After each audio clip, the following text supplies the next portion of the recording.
There comes a moment in everyone's life when they realize they're going in circles. Nothing seems to change, even though time continues to pass.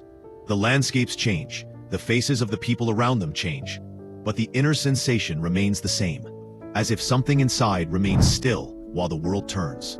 It is at this moment that the uncomfortable awareness arises that reality, however seemingly external, is merely a reflection of what repeats itself within. And as long as this interior remains the same, the scene outside will remain a variation of the same storyline. A person can change cities, jobs, companions. They can even reinvent their appearance and discourse. But if the core remains intact, the results remain the same. It's like changing a mirror, hoping the reflection will change. The human brain is a repetition machine. It creates patterns and clings to them. Even if they keep it suffering, it seeks predictability because the unknown frightens it. There is comfort in knowing what will come, even if what comes is pain. The mind prefers familiar pain to the possibility of something new, because something new requires reconstruction, energy, and facing one's own internal chaos. Thus, the person continues to react to the same old situations, with the same thoughts, the same defenses, the same escapes. Life becomes a silent loop where nothing truly evolves, only rearranges itself in different forms.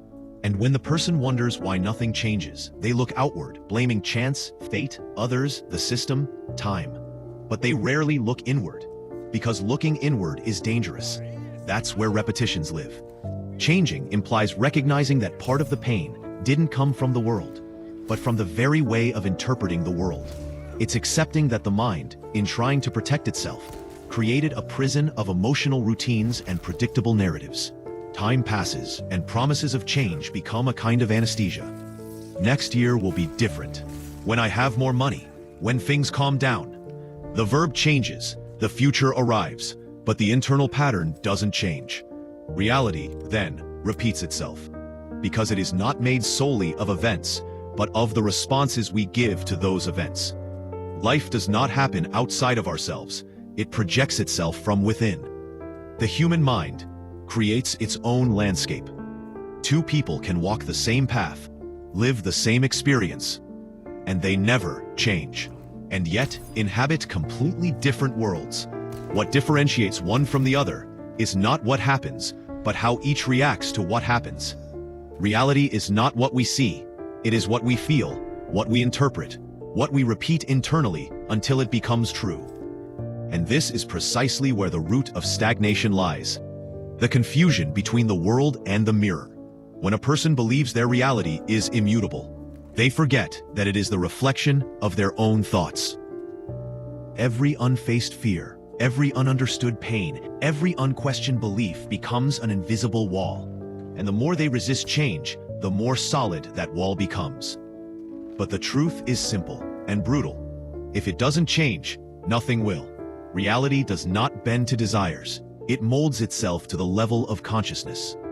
As long as consciousness remains the same, life continues to repeat the same lessons, only in new guises. Change is painful because it means dying a little. It means leaving behind the security of what we know, even if that familiarity is suffering. There is an almost instinctive attachment to what has already been experienced, because the brain has learned to associate familiarity with security. And so, many people remain trapped in stories that should have already ended, in emotions that have lost their meaning, in roles that no longer represent who they are. Resistance to change is the most human mechanism there is. It stems from the fear of disappearing, because change implies losing a part of oneself, the old self that sustained old beliefs, habits, identities. And the ego, by its nature, fears emptiness. It prefers to be someone unhappy but recognizable than to plunge into the uncertainty of becoming something new. That is why, to change reality, one must first accept the symbolic death of what one was. There is no transformation without rupture. Chaos is the prelude to creation. Every time a person sets out to truly change, they must traverse a territory where nothing seems to make sense, where the old no longer serves, but the new has not yet been born. This in-between space is the scariest because there are no guarantees, but it is also where power resides. And it's curious how life repeats lessons until someone learns them. Similar situations repeat themselves. People with the same behavior emerge, familiar emotions return. It's not bad luck, it's coherence. The mind unconsciously seeks what confirms its internal state. Thus, a person who feels victimized will always find something that makes them feel wrong. A person who believes themselves incapable will find evidence of their own limitations. The world, it only returns what consciousness projects. Change, therefore, is not an event, but a process of perception. When a person begins to see their own pattern, something within them has already begun to move. It is the instant when repetition loses its power and consciousness begins to emerge. At this point, external reality is still the same, but the gaze that observes it is no longer. And this small deviation, this fissure in the structure of mental routine, is the beginning of all true transformation.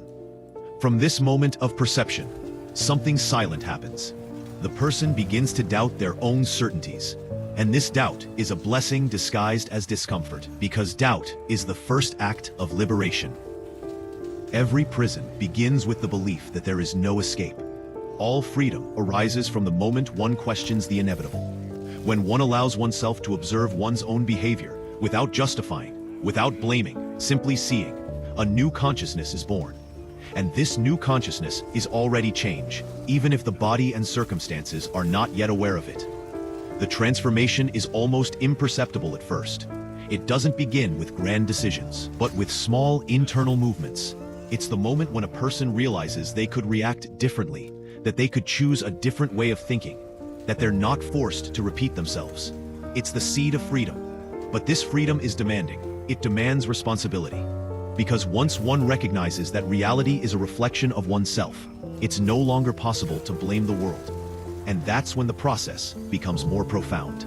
Changing one's mind means looking at what has been hidden, accepting what one has avoided feeling, embracing the rejected parts of one's own history.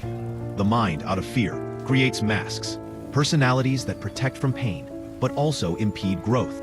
And when one begins to remove these masks, the world loses its shape for a time. The feeling is one of disorientation, but it's only because, for the first time, one is seeing without filters. Reality is shaped by the way one sees. When one's vision changes, the world changes. That's why there is no true change without a moment of crisis. Crisis is the disorganization of the old. It is the collapse of what no longer serves. And although human beings fear this collapse, they are the ones who open the space for the new to be born. The caterpillar must destroy its cocoon to become a butterfly. If it resists the process, it dies without ever seeing the sky. The pain of change is the price of awareness. Many prefer to remain ignorant because it offers comfort. But ignorance is merely a long sleep.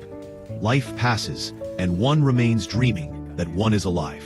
Awakening hurts, but it is the only way to truly live. And those who awaken discover that nothing outside needs to change for everything inside to be transformed. Peace comes not when the world calms down, but when the mind finds silence within its own noise. Over time, one begins to realize that change is not about becoming someone new, but about ceasing to sustain the illusions that kept one trapped.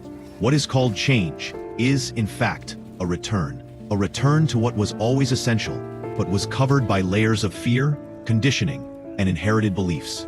To change is to strip oneself of everything that is not true. And when this process occurs, the surrounding reality inevitably responds. Events, everything begins to reorganize itself around the new mental frequency. Not because the universe has been magically altered, but because the perspective that interprets it is no longer the same.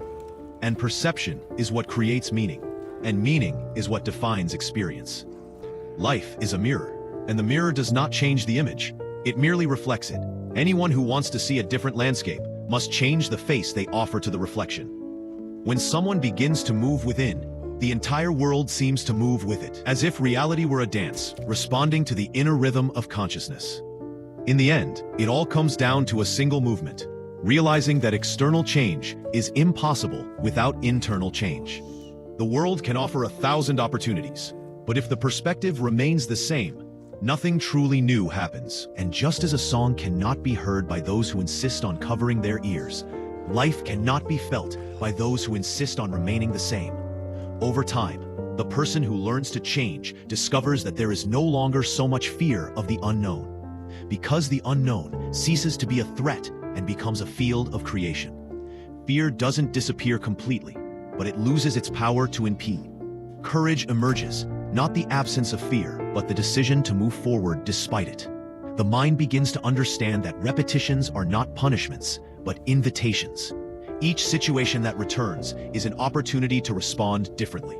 And when one finally responds differently, the cycle is broken. The lesson is learned, and reality changes. This is how the universe teaches, repeating until one understands. To change is to understand, and to understand is to free oneself.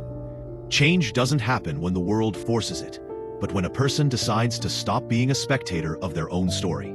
When they stop living in reaction and begin to act from consciousness. At that moment, time ceases to be a prison and becomes a path.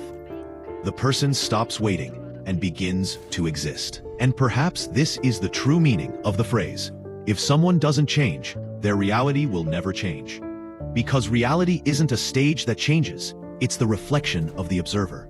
When the observer changes, the entire spectacle transforms. Your life is a mirror. If you want to see something different, change the reflection.